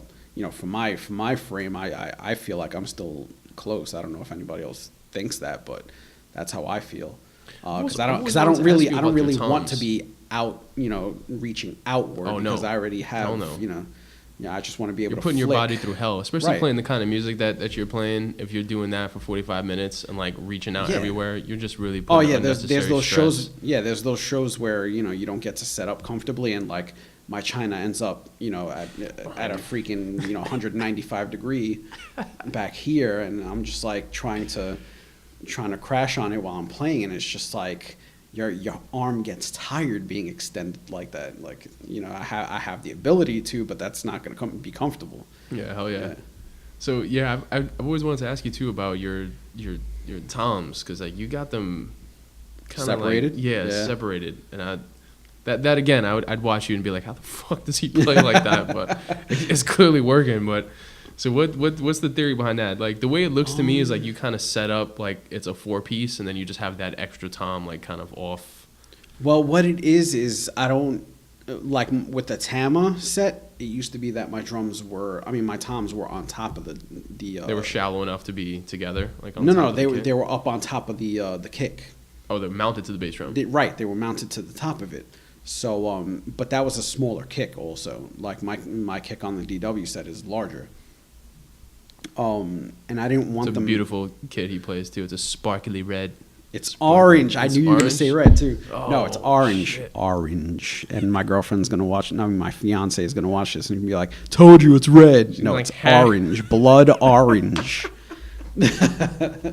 It's blood orange is the color. Holy shit. If you look, see, it depends on the light. You got to see it in the light, yeah. Yeah. We If all you- if see you it in have- dingy basements and clubs with terrible If lighting. you have yeah. a nice, bright light on it, then you see the orange. But if it's dim lighting, you're going to be like, yo, that shit is red. Yeah. See the sparkles, though. Yeah. I mean, they beautiful. look pretty too. It's beautiful. What was I saying? Oh, but the setup. Yeah, I didn't want rack-mounted toms on the kick.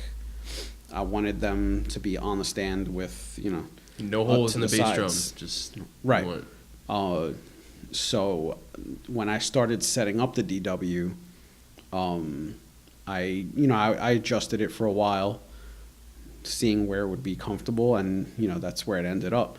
I mean, So it'd take you like a while to get used to playing like that? Yeah, it took a few months to really like get it where I wanted it, but once I settled on it, like I made myself comfortable with it. Yeah, basically. you seem like it's your world. It's very interesting to watch.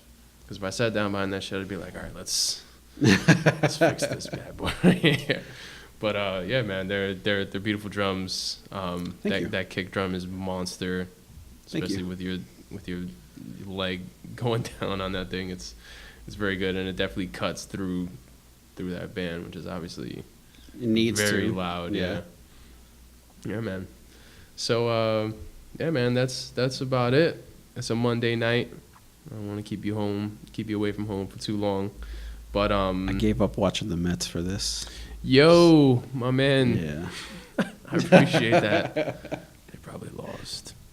Mm, Nah, they're doing let's really see. good Let's right see. now. Hold on. Oh no. I don't have any updates. I put updates for a scoring play, so that means they're still ahead 3-0. Oh shit, the game's still going on. Yeah. What inning? Should are be they until in right 10. now? Should be until What 10-ish. time is it right now? It's 9. Oh shit. 25. Yeah. Maybe I'll get you home in time for you to see them win. Oh no, they're up 4-2. Oh my god, they're doing it. Top of the 7th. These guys are doing it right now. Yeah, man. As of Well, today, the Miami's record is terrible, and 7-1. they're playing Miami, so they're absolutely in the trash this year. Is it a home game tonight?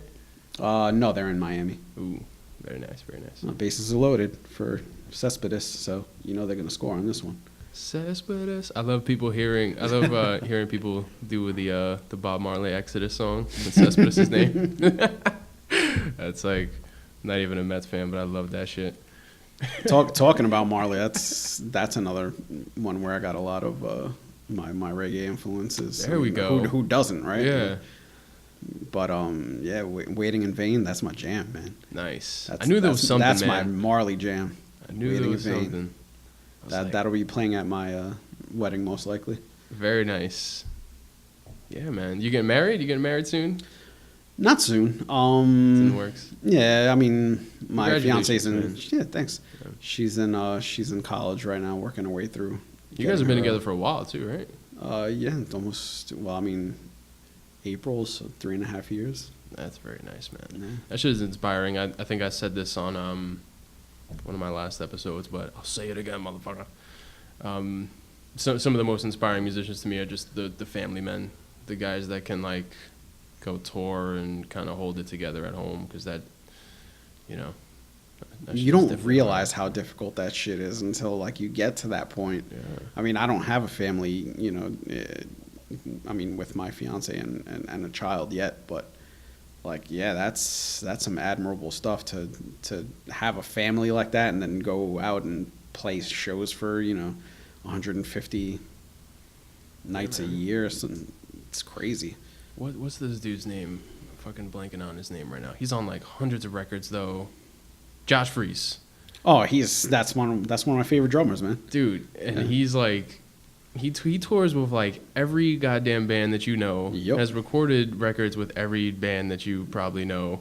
And you never knew his name. You never knew his name. Yeah. But I'm telling you, his name is Josh Freese. He has Yep. 3 kids, a wife. He's a badass motherfucker. Those are the guys I look up to. Big ups to her for being patient enough, doing that too. Yeah. Hey, next weekend I'm going on tour with Sublime. Yeah. Right. We'll go home for 2 days and then go back out with Sting. Like, he must never see his family. That's another one of my influences with Sting. Hell yeah. I mean, the Police. But Stewart Copeland, man. Yeah, man. Stewart Copeland's the jam. Is an animal. Actually, yeah. You know what? Before I wrap this up, I gotta ask you. I can't interview a drummer without asking you. Like, what's your Mount Rushmore? Like, who are your top guys? Very difficult, because if somebody asked me, I would tell them. Well, see, because it's different. There's people you idolize, and then there's people you take influence from. You know what I'm saying? I hear that. Hurt, people like that. Those are idols. But when it comes to like people who influenced me, it's more like Chris Sagagas from RX Bandits, like I said, Adam Morgan from Hopesful. Like, you can tell I take so much influence from his stuff. Brendan from Misery Signals. He used to post a lot more on Instagram. He doesn't post as much anymore. I used to it's a weird day and age. wait till until he posted something, because I just love watching him work. The fact that we can follow our favorite musicians and creep on them is so different than when we How were great is up. that, Yeah, though? Like, it is super great, because you get to see them behind everything else, like, and what they're working on. Like, it's great. I creep on Bruno Mars' drummer, Hard Body. Oh yeah. Yeah, Eric E. Panda. He's just dope human. Good stuff. And it's just like, I love. Like, I'm sitting down having dinner, I'm just like, hey babe, fucking Bruno Mars is in Peru tonight. and it's cool too, because like, people that I follow, like the drummers that I follow on Instagram, that I take more interest in watching do their work. Like, I follow Eric Moore. He's insane. Yeah, dude, I like a lot of Eric Moore's posts, and I always see that you get to them before me sometimes. I'm like, this guy's out here. He's watching the badasses too. I love watching him and Tony Royster. Yeah. Tony Royster makes me sick to my stomach. Yeah, dude. right. But that's what I need. Like, I need to watch that. So I'm just like, you suck. You need to keep working, man. It's just I love following drummers, so I can watch them and work and take inspiration from that. Yeah. Yeah, man. There's a guy you'd probably love if you're not already following him already is Benny Greb. I've heard the name. He's just he's a session drummer. Yeah. I don't think he's in I've one solid band right now, but I was actually just looking through his feed the other day, and he's super cool. He just made his own signature stick with Vic Firth, and he put up like a video of the year, the whole process that it took him to make it. That was pretty dope. That's I actually just changed sticks recently because Matt Halpern. Oh from yeah, Periphery. He's another sick one. Yeah. Talk about making me sick to my stomach. Just watching him work, I'm just like, jeez. But his stick that he made with ProMark, like, that feels so beautiful in your hands, man. Very nice. Even when he was, because I use 5Bs, but I always felt like it didn't have enough attack, which is why I hit so damn hard. Because it has an acorn, not so much of an acorn hit. It has more of the oval shape tip, which is weird for me. I don't like those too much. It was more of the feel of the stick that I like more than the tip. So he made one that's kind of like. So he has one. So he made basically a hybrid of a 2B and a 5B, because 2Bs always felt too long to me, even though I have my huge hands. It's a hybrid between the two, but it has a fat tip. So I don't have to hit as hard anymore. Like, it resonates and it sounds good with just using, the motion of the stick and just letting it work for itself. Like, I saw him playing with it, and I was just like, that sounds good. I'm going to have to try that. Very nice.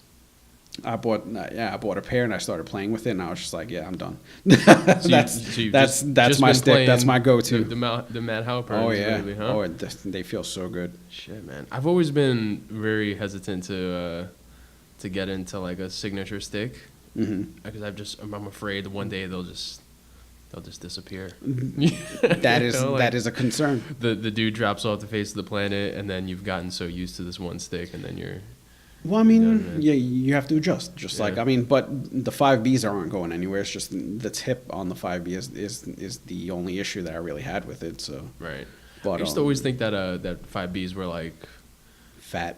yeah, but they're pretty light, which is funny. Yes, but I like that because the Yeah. balance, the fulcrum and the balance on the stick, even though it's It took me even though years it's to a fat realize stick, that. like, Yeah. but I need that kind of like girth to it because my hands are so freaking big. Right. Like I those anything skinnier like a 2A, that shit feels like a pencil to me. Like, I'm a basic bitch. I just play the 5A, yeah, the standard, like I mean 5As are all right. play it safe. They're kind of heavy though. Like for thick sticks, Yeah. they're kind of heavy. Yeah. You know, you know Danny Carey, right? From Tool. Yes. His signature stick is a tree trunk. It's like, it's ridiculous. What size is it? I don't even. You don't it's- even know. It's Well, dude, it's probably madness. Because he's a giant too. True. Yeah. Yo, this stick is fucking retarded. It's just I would- too big to. Yeah. To I would be implore comfortable you at to any- find a pair just to laugh and just be like. That reminds me of the guy. There used to be a guy that worked at a Guitar Center in Larchmont before it closed. Like back in the day when I started really playing, like it was Missed like that place. 2001. Like he taught classes and everything too. Like he was one of the nicest people ever at a Guitar Center because when you go to a Guitar Center you just expect people to be just like egomaniacs. But he Check out my chops. Yeah, exactly. But he would be the one, to help you out. Like, I would go in there and, ask him questions. I forget his name, man. He was an older, heavy set dude with long hair. But like I remember one time I went to go test out some sticks and I was like, what do you suggest? And he was just like, I don't suggest anything. He was like, you have to find out what feels good to you. Word up. So he was like, Word up. yeah, I can't give you suggestions. I want, take every stick that you could possibly do and just, play around on the set, see what feels good to you. And he goes, you know what I suggest? And he takes out these freaking huge ass sticks. They were like 3 feet long. And he was just like, I'm going to show you that it doesn't matter what you pick, that you can just He just play with ripped it with anything. It's just like you have to be comfortable with what you're playing. So he sits down on the drum set and starts rocking it out, like grooving. And I was just like my mind was blown. I'm like, 19, 20 years old, and I was like, yo, that's crazy. I can't even believe that you could find a balance point on those sticks to even like comfortably get around on the set. But he was ripping it. Or what about those kids that you see online from like the just poorest countries who have like rigged kits of like fucking like pots and pans and milk crates? Yeah, when you have time and ingenuity. Oh my god, Yeah. those videos, like, oh man, It's amazing. yeah, definitely amazing, and they, have definitely humbled me for many reasons. I will never ever get on a kit and be like, oh my god, these cymbals are like so terrible, because those kids would laugh at you. Yeah. And then they would rip a solo in your face. And put you to shame. Exactly. So if you're still hung up on that shit, kids, get over it. Make it work. Yeah. Is the moral of the day. Any advice for the people listening? Any young drummers starting up, or just young musicians, people starting to get a band off the ground? I'm the anything last like that? person to give advice, man. Like I said, I never took I've never taken a lesson in my life. Everything I've learned was from emulating what I listened to and Right. just sitting down at the set and, playing and just going at it. I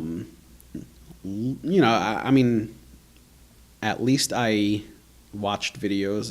I did a lot of YouTube watching and, finding out, I mean, I used to go at it with my sticks and, breaking cymbals all the time and never really knowing what a fulcrum point was on the stick until I watched JoJo Mayer videos and, Oh my God. JoJo and Mayer's he a scientist. And yeah, exactly. And him explaining, yo, balance point, there, use it. Don't break sticks. Don't break, You know what? I'm so glad you and- touched on that. Because, dude, JoJo Mayer, obviously, JoJo Mayer, if you're not a drummer and you're not fucking with JoJo Mayer, yeah, you don't know what you're doing. you making mistakes, homie. Go check out JoJo Mayer right now. Stop watching this and go watch JoJo.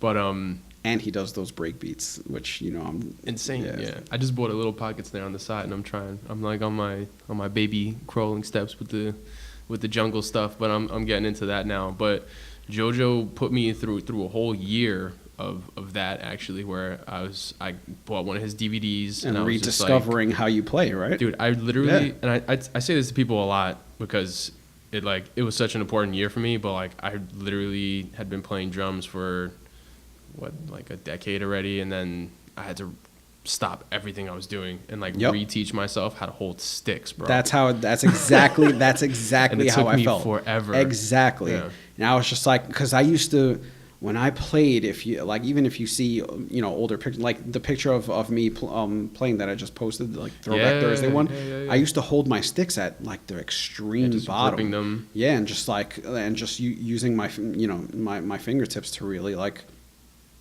hold them and get them around the set and whatever. So it just and then flops I started and doesn't bounce back up. Right. So Yeah. I would have to force force the I don't know the correct inertia, term. the stick. You have to pick it back up instead of Yes, just letting right. letting the inertia kind of Right, correct. Fold back up. So yeah, I mean, after watching him explain stuff and seeing how he was doing it, and I was I've like, been doing it wrong this whole time. yeah, I was just like, and not even that. It was just like I knew I was doing stuff wrong because I have no proper technique. Right. I've never been taught There's proper nobody to technique, tell so you that's anything, why. yeah. And that's kind of why I got into it and Like most watching of us. him. Yeah, and I was just like learning new stuff, and I was like, this makes so much sense now that I've watched it and I can apply it to to what I do.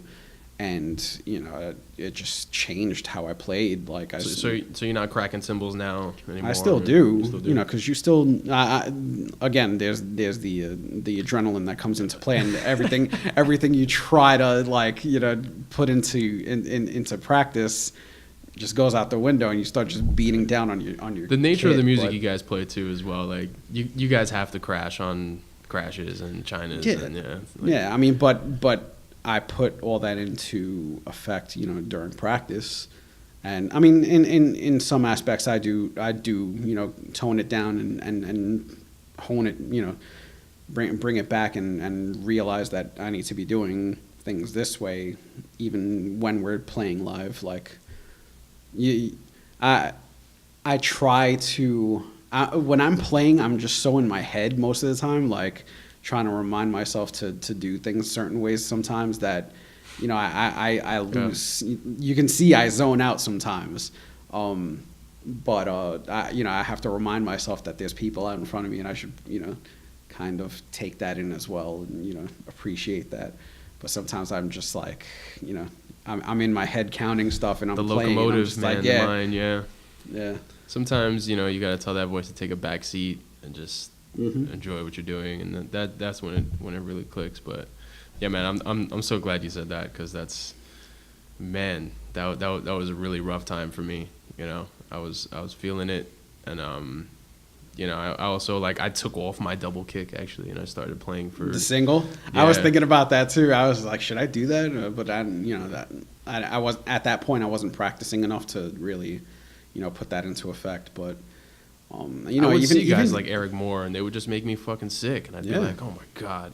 I mean, these guys can do things with one foot that I can't do with both my hands. So. Oh man, there's this guy in Australia that Anthony actually put me on, Balencia. Okay. I don't know if you follow him. What's his name? Hold on, I'm forgetting his name. But he plays single-footed stuff that Stan Bicknell. Okay, yeah, no, I definitely haven't heard of that guy. I'm gonna show you some videos when we're done please. here. But he does stuff on a single pedal that I would be like, because he does like the molar. Yeah. Along with like his own kind of technique, and he's just the sliding. heel toe swivel thing. No, he doesn't. Oh, he doesn't use slides? the heel. He slides, and it's so insane. he's getting those quads, those like do with like. Yeah, single pedal. I've seen people do that. Oh yeah, it's like, and it's sickening. Man. Yeah, that's fucking JoJo right there too. Yeah, he's another one.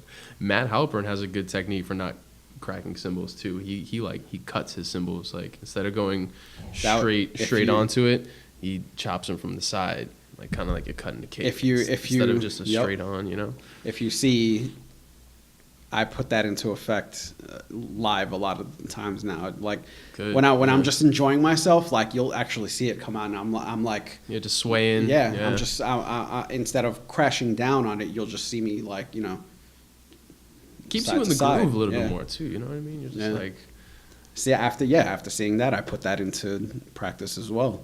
and all because of YouTube, man. Yeah. I swear, when I was growing up, there was like I had wish maybe wish- 2 or 3 tapes, and that's just what I lived by. And then YouTube came out, and it was just like ridiculous. And now we have Instagram where we can stalk all of our favorite drummers. Yeah, And, and you learn uh-huh. to use it. It's a tool.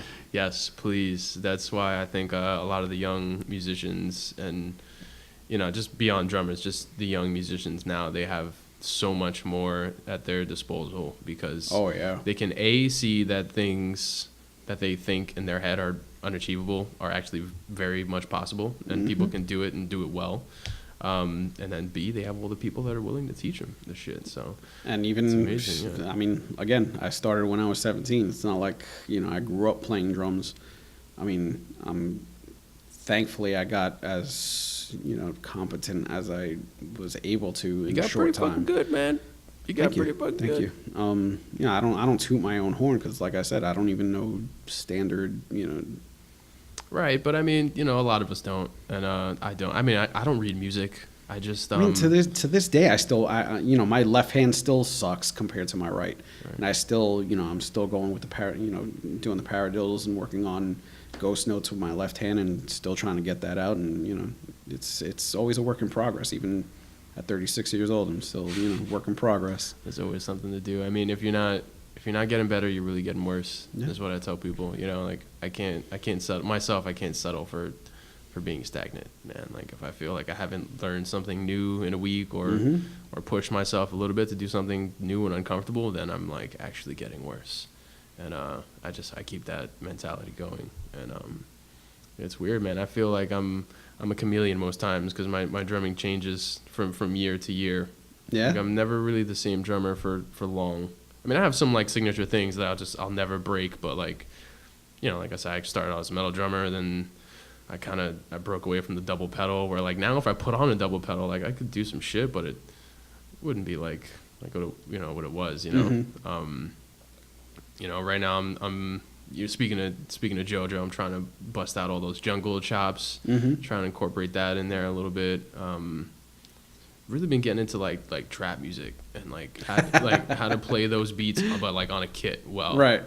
Like all those crazy It's like that new electronic. Polyphia. You heard the new Polyphia record, right? Where they Yes, actually, yeah, exactly. Like there are drummers that are doing that with Humanity now, and it's sounding great. And I'm trying to incorporate that, especially with like, it's funny. Like conversing is bringing that out of me because playing along to Alex's MIDI tracks, it's like I'm forcing myself into a style. world that I've never done before. Yeah. So now But that's cool though. Like that forces you Super to be fun. better and super fun. learn new stuff and put it into practice. That's awesome. There's music that I never thought I'd be fucking with. That it's like kind of like a staple for me now because the instrumentals are banging. Yeah. Yeah. So yeah, man, that's good. I definitely want to check that guy out too. And I gotta send you this dude, blanking on his name again, but Benny Greb. Benny Greb. You got it.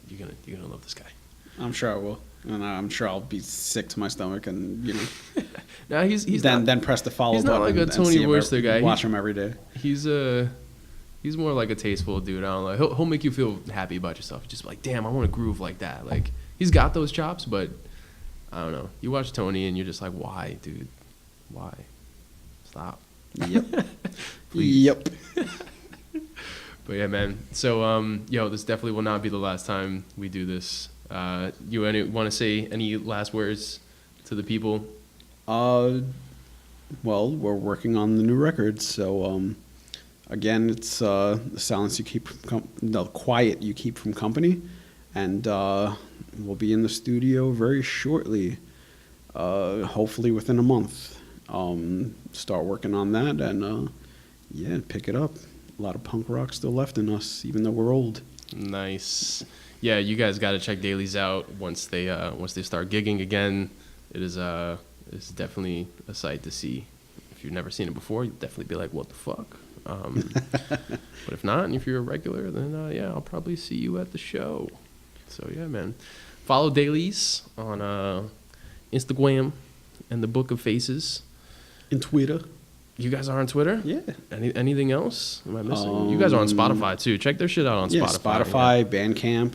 Give them iTunes. We're on all for that. Streams. Yes. If actually we sell merch through the Bandcamp account, so you know, somebody recently on the post we did, they were like, oh, you know, where can I get your old records? And CDs are up on Bandcamp. Would you recommend people buy your music on Bandcamp over iTunes?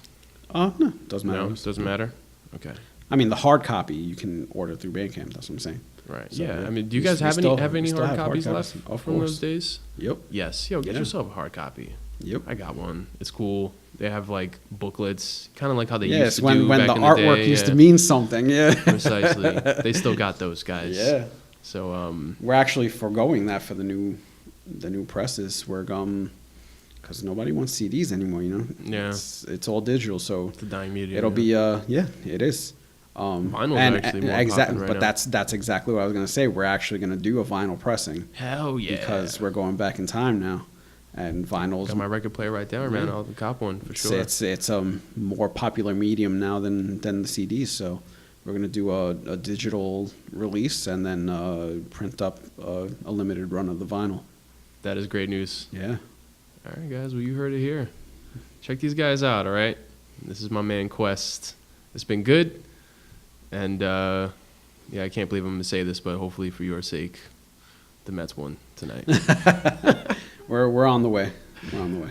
All right, guys. Peace. Thank you very much. If you liked what you saw tonight, please like, subscribe, follow this channel as well as theirs. And I'll be seeing you very soon. Much love. Thanks for having me. Peace, man. It's been great. Peace.